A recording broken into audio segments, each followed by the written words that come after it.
أعوذ بالله السميع العليم من الشيطان الرجيم. إنما السبيل على الذين يستأذنونك وهم أغنياء رضوا بأن يكونوا مع الخوالف وطبع الله على قلوبهم فهم لا يعلمون. يعتذرون إليكم إذا رجعتم إليهم قل لا تعتذروا لن نؤمن لكم قد نبأنا الله من أخباركم وسيرى الله عملكم ورسوله ثم تردون إلى عالم الغيب والشهادة فينبئكم بما كنتم تعملون. سيحلفون بالله لكم إذا انقلبتم إليهم لتعرضوا عنهم فأعرضوا عنهم إنهم رجس ومأواهم جهنم جزاء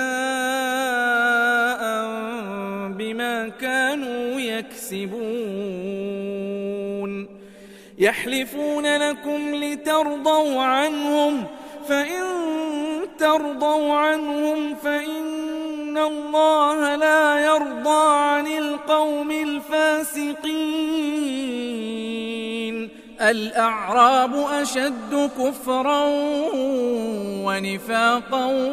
وأجدر ألا يعلموا حدود ما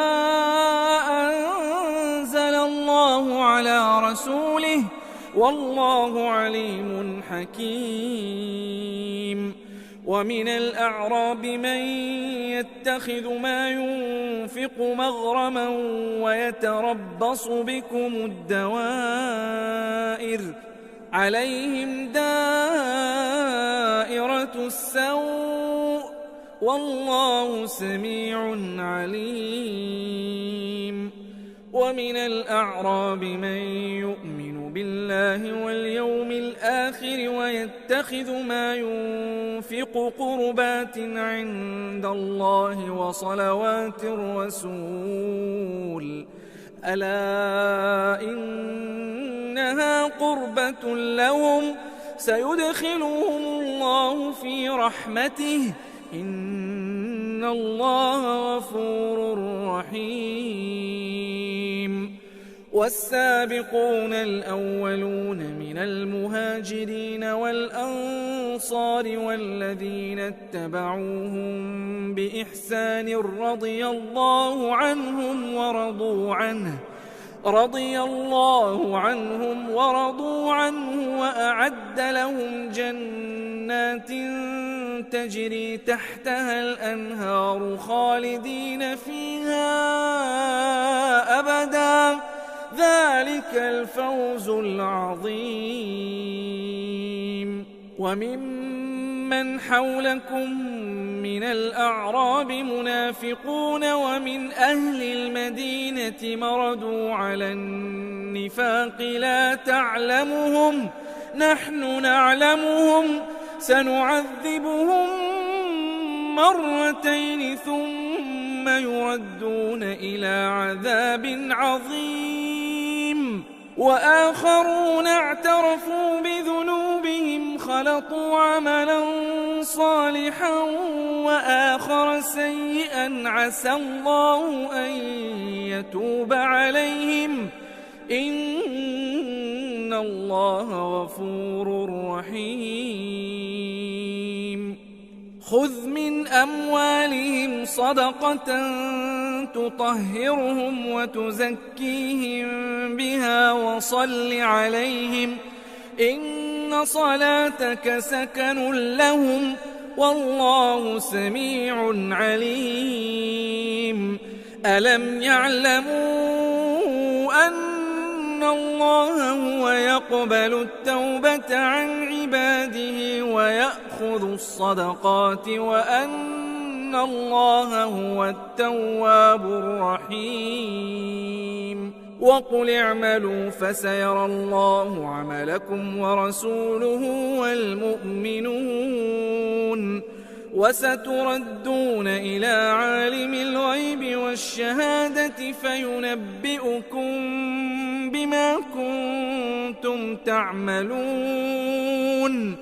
وآخرون مرجون لأمر الله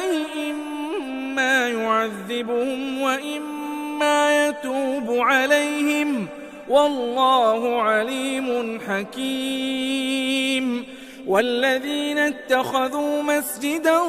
ضرارا وكفرا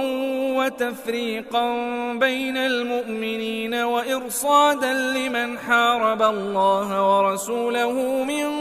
قبل وليحلفن إن أردنا إلا الحسنى والله يشهد إنهم لكاذبون لا تقم فيه أبدا لمسجد أسس على التقوى من أول يوم أحق أن تقوم فيه رجال يحبون أن يتطهروا والله يحب المطهرين أفمن أسس بنيانه على تقوى من الله ورضوان خير أم من أسس بنيانه على شفا جرف هار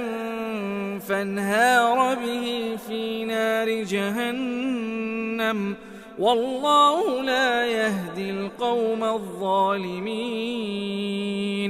لا يزال بنيانهم الذي بنوا ريبة في قلوبهم إلا أن تقطع قلوبهم والله عليم حكيم إن الله اشترى من المؤمنين أنفسهم وأموالهم بأن لهم الجنة يقاتلون في سبيل الله فيقتلون ويقتلون وعدا عليه حقا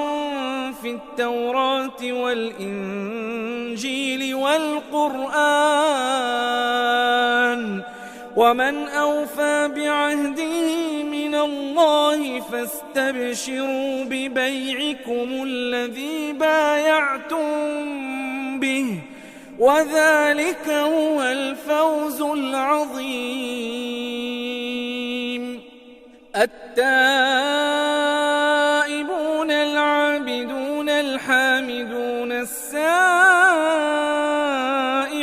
الراكعون الساجدون الآمرون بالمعروف والناهون عن المنكر والحافظون لحدود الله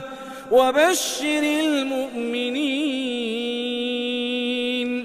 ما كان للنبي والذين آمنوا أن يستغفروا للمشركين ولو كانوا أولي قربى من بعد ما تبين لهم أنهم أصحاب الجحيم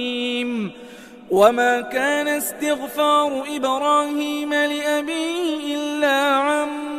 موعدة وعدها إياه فلما تبين له أنه عدو لله تبرأ منه إن إبراهيم لأواه حليم وما كان الله ليضل قوما بعد إذ هداهم حتى يبين لهم ما يتقون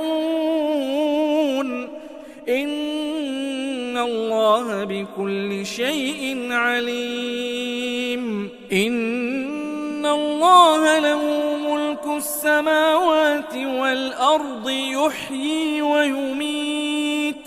وما لكم من دون الله من ولي ولا نصير بصير لقد تاب الله على النبي والمهاجرين والأنصار الذين اتبعوه في ساعة العسرة من بعد ما كاد يزيغ قلوب فريق منهم ثم تاب عليهم إنه بهم رءوف رحيم. وعلى الثلاثة الذين خلفوا حتى إذا ضاقت عليهم الأرض بما رحبت وضاقت عليهم أنفسهم وظنوا أن لا ملجأ من الله إلا إليه ثم تاب عليهم ليتوبوا إن الله هو التواب الرحيم. يا أيها الذين آمنوا اتقوا الله وكونوا مع الصادقين. ما كان لأهل المدينة ومن حولهم من الأعراب أن يتخلفوا عن رسول الله ولا يرغبوا بأنفسهم عن نفسه ذلك بأنهم لا يصيبهم ظمأ ولا نصب ولا مخمصة في سبيل الله ولا يطؤون موطئا يغيظ الكفار ولا ينالون من عدو نيلا إلا كتب لهم به عمل صالح إن الله لا يضيع أجر المحسنين. ولا ينفقون نفقة صغيرة ولا كبيرة ولا يقطعون واديا إلا كتب لهم ليجزيهم الله أحسن ما كانوا يعملون. وما كان المؤمنون لينفروا كافة فلولا نفر من كل فرقة منهم طائفة ليتفقهوا في الدين ولينذروا قومهم إذا رجعوا إليهم لعلهم يحذرون. يا أيها الذين آمنوا قاتلوا الذين يلونكم من الكفار وليجدوا فيكم غلظة واعلموا أن الله مع المتقين. وإذا ما أنزلت سورة فمنهم من يقول أيكم زادته هذه إيمانا فأما الذين آمنوا فزادتهم إيمانا وهم يستبشرون. وأما الذين في قلوبهم مرض فزادتهم رجسا إلى رجسهم وماتوا وهم كافرون. أولا يرون أنهم يفتنون في كل عام مرة أو مرتين ثم لا يتوبون ولا هم يذكرون. وإذا ما أنزلت سورة نظر بعضهم إلى بعض هل يراكم من أحد ثم انصرفوا صرف الله قلوبهم بأنهم قوم لا يفقهون. لقد جاءكم رسول من أنفسكم عزيز عليه ما عنتم حريص عليكم بالمؤمنين رؤوف رحيم فإن تولوا فقل حسبي الله لا إله إلا هو عليه توكلت وهو رب العرش العظيم.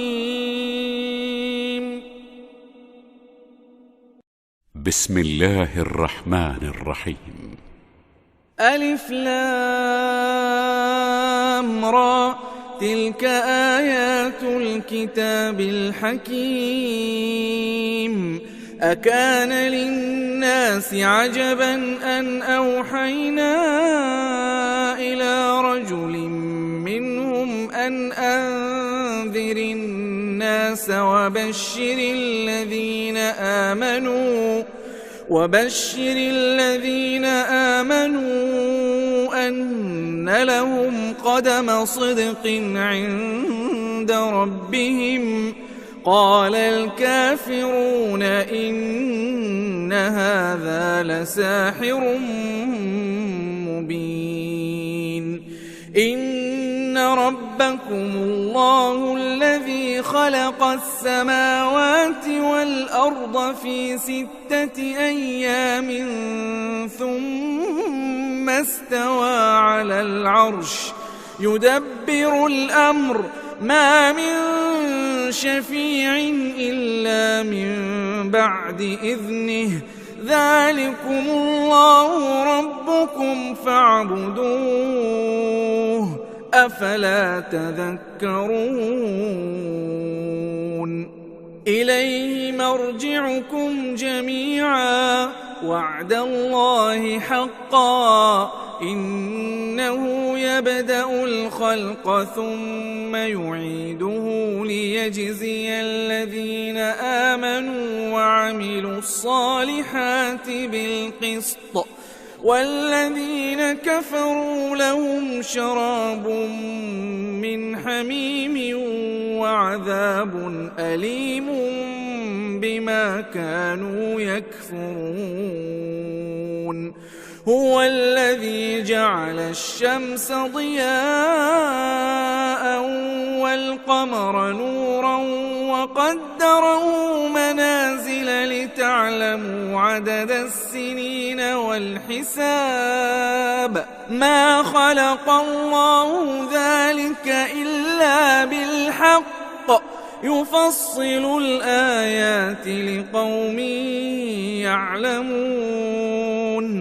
إن في اختلاف الليل والنهار وما خلق الله في السماوات والأرض لآيات لقوم يتقون إن الذين لا يرجون لقاءنا ورضوا بالحياة الدنيا واطمأنوا بها والذين هم عن آياتنا غافلون أولئك مأواهم النار بما كانوا يكسبون إن الذين آمنوا وعملوا الصالحات يهديهم ربهم بإيمانهم تجري من تحتهم الأنهار في جنات النعيم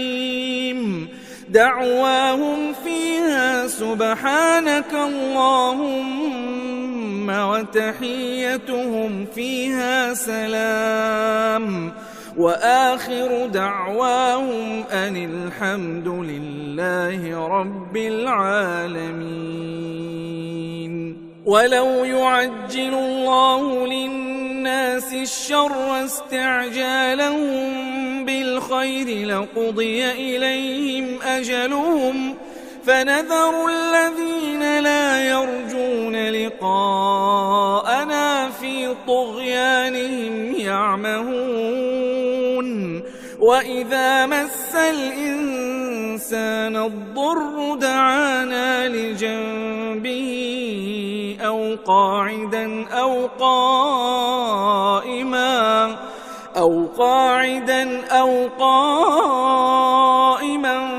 فلما كشفنا عنه ضره مر كأن لم يدعنا إلى ضر مسه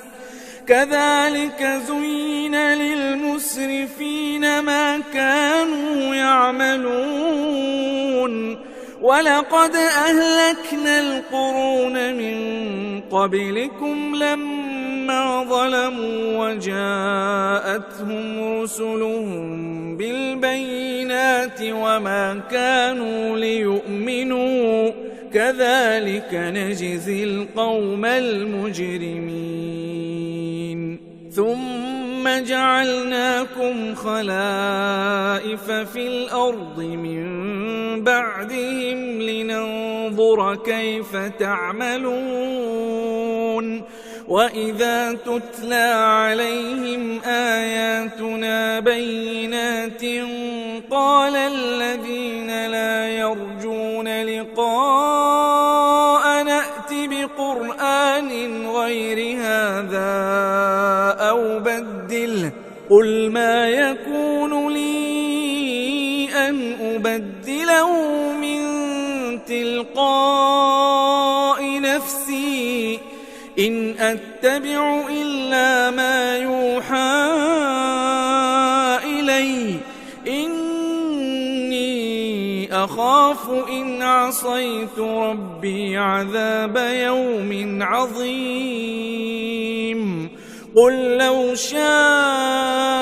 الله ما تلوته عليكم ولا أدراكم به فقد لبثت فيكم عمرا من قبله أفلا تعقلون فمن أظلم ممن افترى على الله كذبا أو كذب بآياته إنه لا يفلح المجرمون ويعبدون من دون الله ما لا يضرهم ولا ينفعهم ويقولون هؤلاء شفعاؤنا عند الله قل أتنبئون الله بما لا يعلم في السماوات ولا في الأرض سبحانه وتعالى عما يشركون وما كان الناس إلا أمة واحدة فاختلفوا ولولا كلمة سبقت من ربك لقضي بينهم فيما فيه يختلفون ويقولون لولا أنزل عليه آية من ربه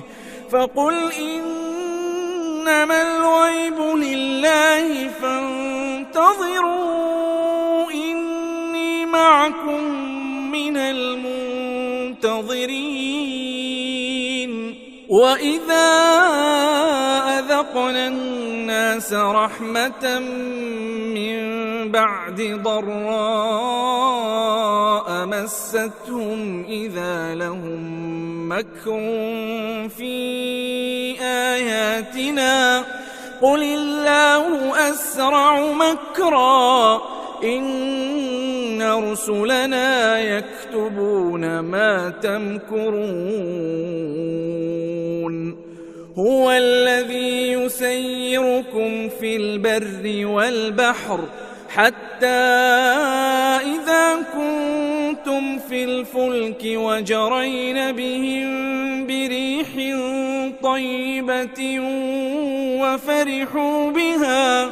وفرحوا بها جاءتها ريح عاصف وجاءهم الموج من كل مكان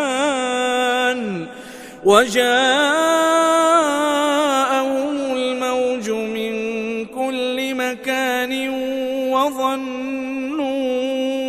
أنهم أحيط بهم دعوا الله مخلصين له الدين لئن أنجيتنا من هذه لنكونن من الشاكرين فلما أنجاهم إذا هم يبغون في الأرض بغير الحق يا أيها الناس إنما بغيكم على أنفسكم متاع الحياة الدنيا ثم إلينا مرجعكم فننبئكم بما كنتم تعملون إنما مثل الحياة الدنيا كماء أنزلناه من السماء فاختلط به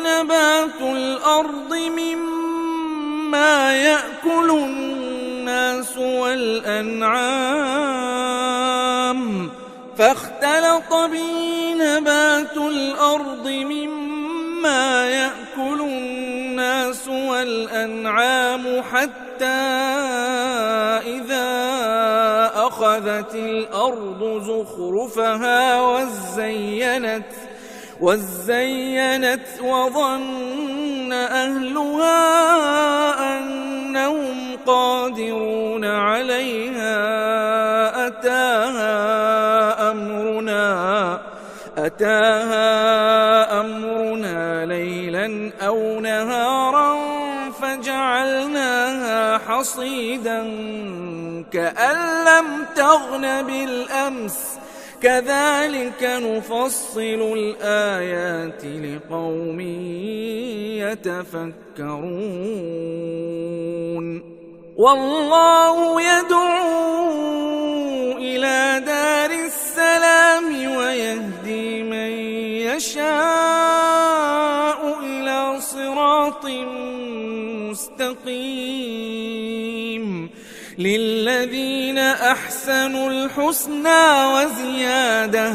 ولا يرهق وجوههم قتر ولا ذلة أولئك أصحاب الجنة هم فيها خالدون والذين كسبوا السيئات جزاء سيئة بمثلها وترهقهم ذلة ما لهم من الله من عاصم كأنما أغشيت وجوههم قطعا من الليل مظلما أولئك أصحاب النار هم فيها خالدون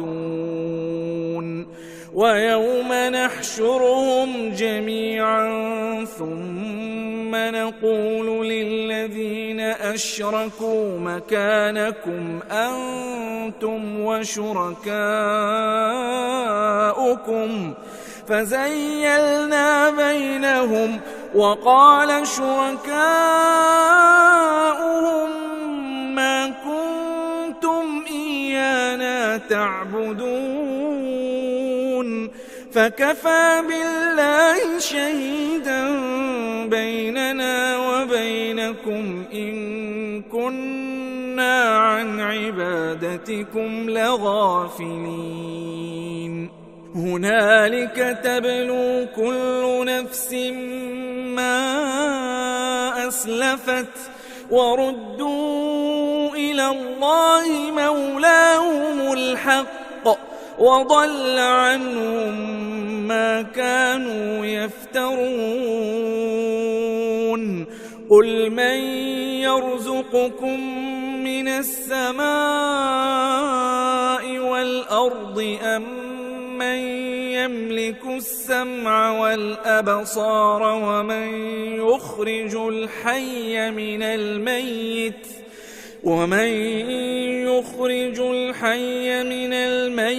ويخرج الميت من الحي ومن يدبر الأمر فسيقولون الله فقل أفلا تتقون فذلكم الله ربكم الحق فماذا بعد الحق إلا الضلال فأنى تصرفون كذلك حقت كلمة ربك على الذين فسقوا أنهم لا يؤمنون قل هل من شركائكم من يبدأ الخلق ثم يعيده قل الله يبدأ الخلق ثم يعيده فأنى تؤفكون قل هل من شركائكم من يهدي إلى الحق قل الله يهدي للحق أفمن يهدي إلى الحق أحق أن يتبع أم من لا يهدي إلا أن يهدى فما لكم كيف تحكمون وما يتبع أكثرهم إلا ظنا إن الظن لا يغني من الحق شيئا إن الله عليم بما يفعلون وما كان هذا القرآن أن يفترى من دون الله ولكن تصديق الذي بين يديه وتفصيل الكتاب لا ريب فيه من رب العالمين أم يقولون افتراه قل فأتوا بسورة مثله وادعوا من استطعتم من دون الله إن كنتم صادقين بل كذبوا بما لم يحيطوا بعلمه ولما يأتهم تأويله كذلك كذب الذين من قبلهم فانظر كيف كان عاقبة الظالمين ومنهم من يؤمن به ومنهم من لا يؤمن به وربك أعلم بالمفسدين وإن كذبوك فقل لي عملي ولكم عملكم أنتم بريئون مما أعمل وأنا بريء مما تعملون ومنهم من يستمعون إليك أفأنت تسمع الصم ولو كانوا لا يعقلون ومنهم من ينظر إليك أفأنت تهدي العمي ولو كانوا لا يبصرون إن الله شيئا ولكن الناس أنفسهم يظلمون ويوم يحشرهم كأن لم يلبثوا إلا ساعة من النهار يتعارفون بينهم قد خسر الذين كذبوا بلقاء الله وما كانوا مهتدين وإما نرينك بعض الذي نعدهم أو نتوفينك فإلينا مرجعهم ثم الله شهيد على ما يفعلون ولكل أمة رسول فإذا جاء رسولهم قضي بينهم بالقسط وهم لا يظلمون ويقولون متى هذا الوعد إن كنتم صادقين قل لا أملك لنفسي ضرا ولا نفعا إلا ما شاء الله لكل أمة أجل إذا جاء أجلهم فلا يستأخرون ساعة ولا يستقدمون قل أرأيتم إن أتاكم عذابه بياتا أو نهارا ماذا يستعجل منه المجرمون أثم إذا ما وقع آمنتم به الآن وقد كنتم به تستعجلون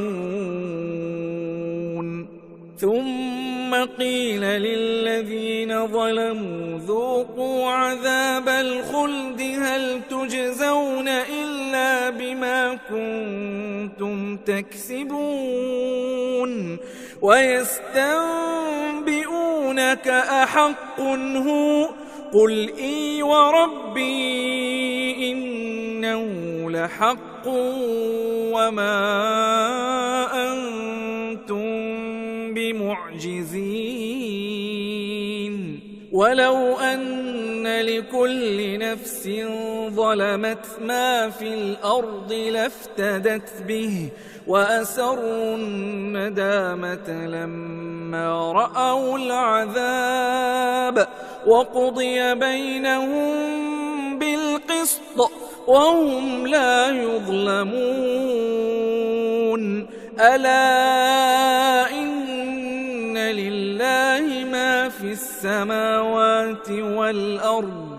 ألا إن وعد الله حق ولكن أكثرهم لا يعلمون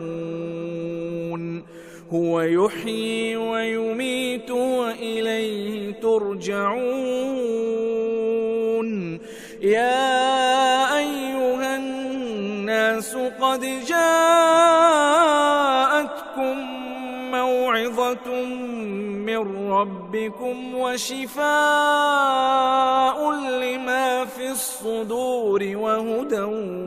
ورحمة للمؤمنين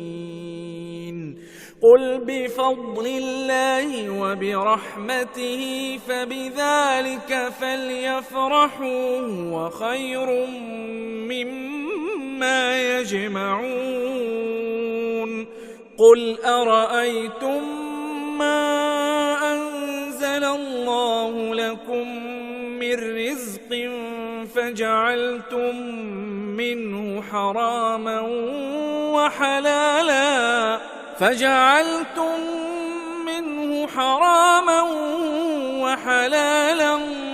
قل الله أذن لكم أم على الله تفترون وما ظن الذين يفترون على الله الكذب يوم القيامة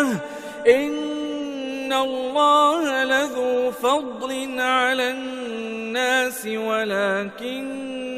أكثرهم لا يشكرون وما تكون في شأن وما تتلو منه من قرآن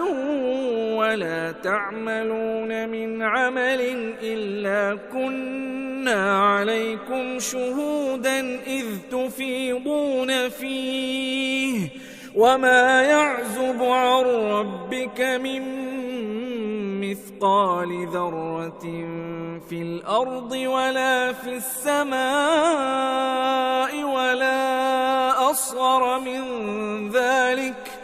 ولا أصغر من ذلك ولا أكبر إلا في كتاب مبين ألا إن أولياء الله لا خوف عليهم ولا هم يحزنون الذين آمنوا وكانوا يتقون لهم البشرى في الحياة الدنيا وفي الآخرة لا تبديل لكلمات الله ذلك هو الفوز العظيم ولا يحزنك قولهم إن العزة لله جميعا هو السميع العليم ألا إن لله من في السماوات ومن في الأرض وما يتبع الذين يدعون من دون الله شركاء إن يتبعون إلا الظن وإن هم إلا يخرصون هو الذي جعل لكم الليل لتسكنوا فيه والنهار مبصرا إن في ذلك لآيات لقوم يسمعون قالوا اتخذ الله ولدا سبحانه هو الغني له ما في السماوات وما في الأرض إن عندكم من سلطان بهذا أتقولون على الله ما لا تعلمون قل إن الذين يفترون على الله الكذب لا يفلحون متاع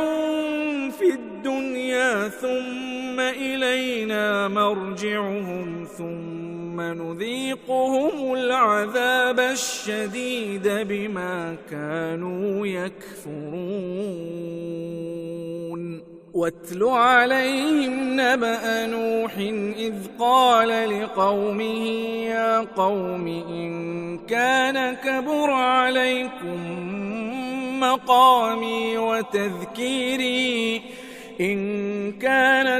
عليكم مقامي وتذكيري بآيات الله فعلى الله توكلت فأجمعوا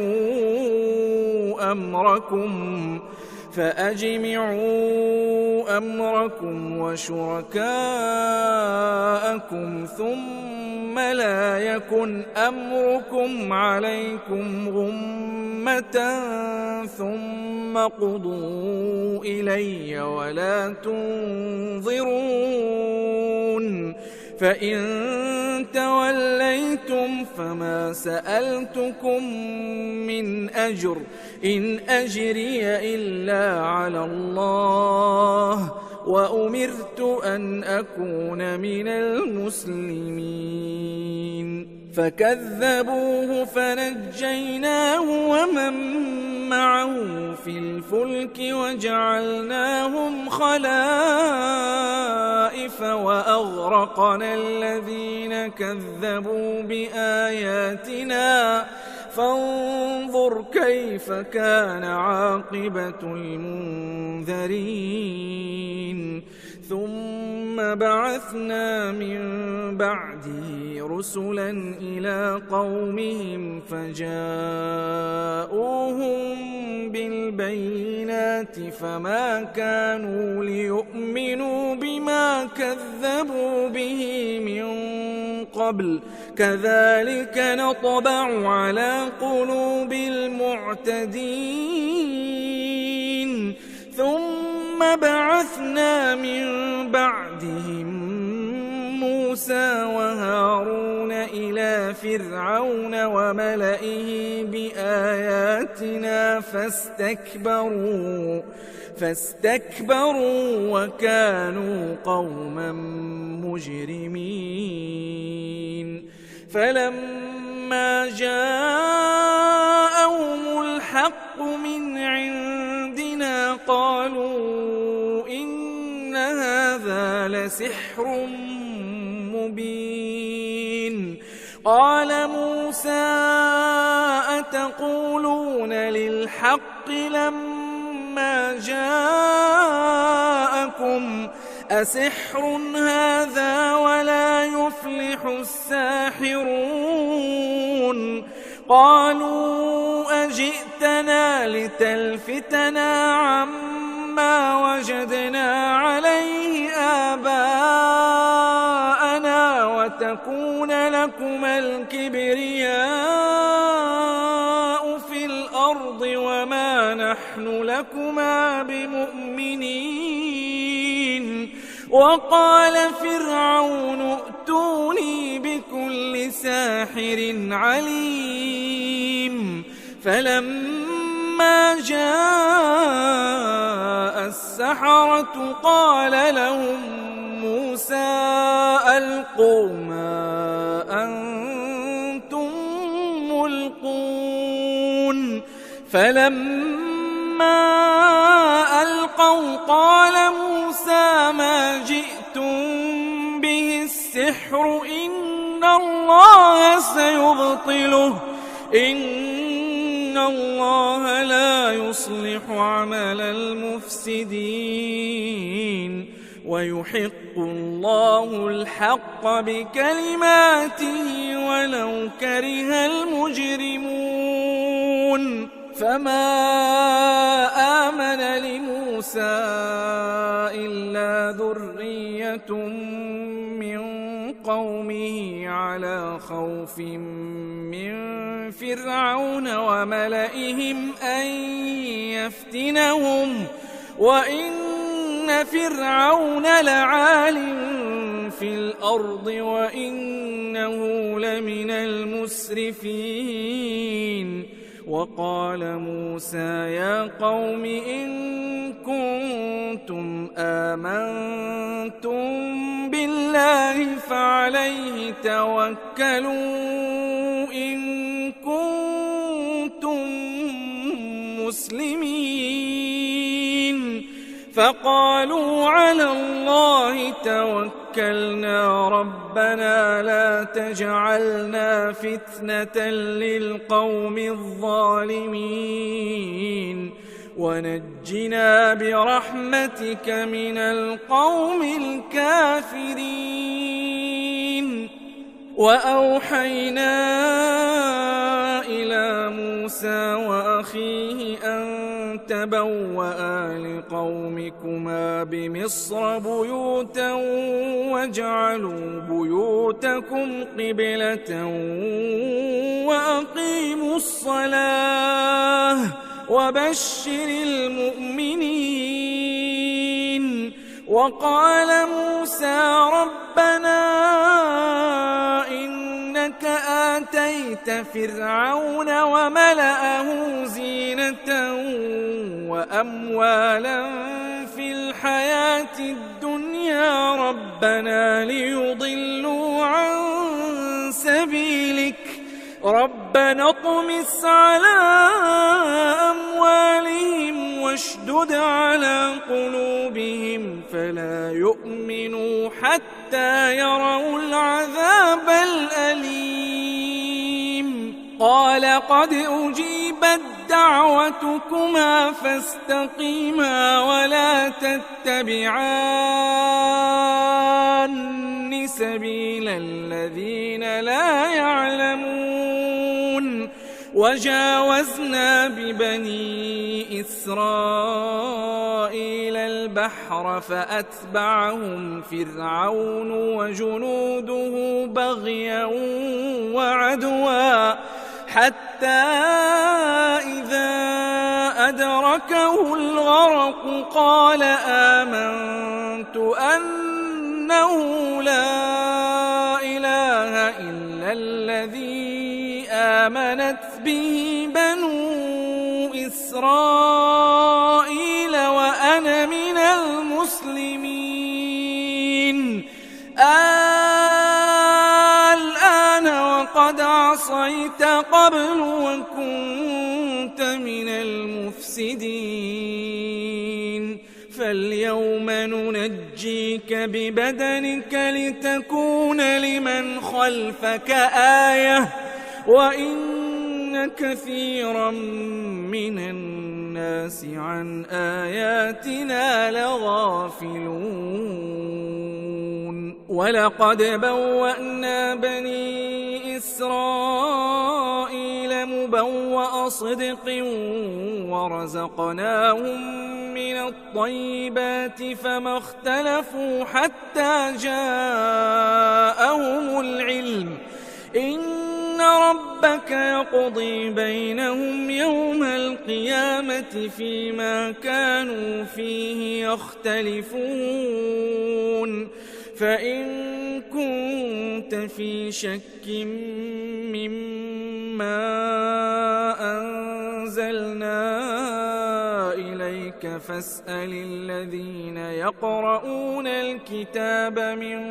قبلك لقد جاءك الحق من ربك فلا تكونن من الممترين ولا تكونن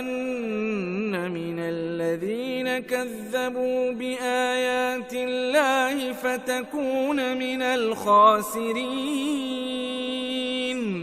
إن الذين حقت عليهم كلمة ربك لا يؤمنون ولو جاءتهم كل آية حتى يروا العذاب الأليم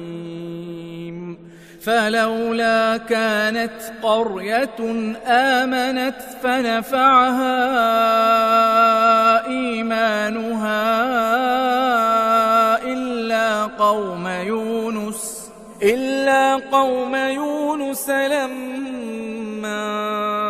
آمنوا كشفنا عنهم عذاب الخزي في الحياة الدنيا ومتعناهم إلى حين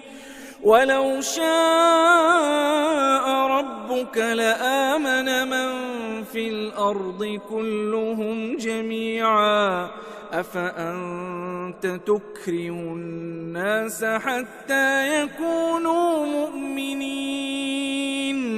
وما كان لنفس أن تؤمن إلا بإذن الله ويجعل الرجس على الذين لا يعقلون